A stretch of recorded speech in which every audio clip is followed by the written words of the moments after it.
What's up guys, Mamen Rider. And today it's gonna be a big event kasi magda-drag race tayo guys.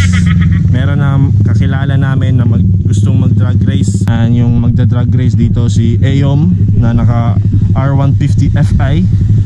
Tapos ayun, yun yung kalaban niya, si Earl na naka NS200. Jolo, shout out. Dito si Zeus Media. Unli Rides. Mas mga katropa. Ito sila. Biglaan na to. Ayun.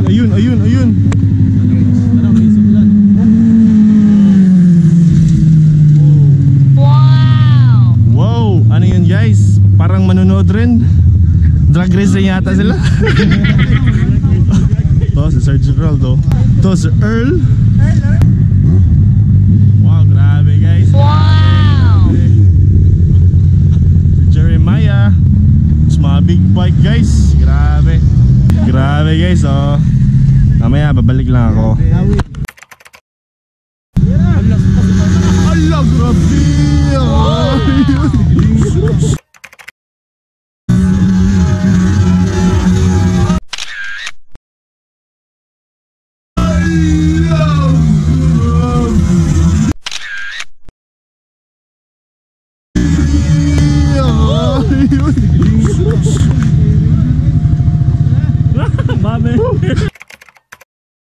Second hit, Either yung nangunguna guys.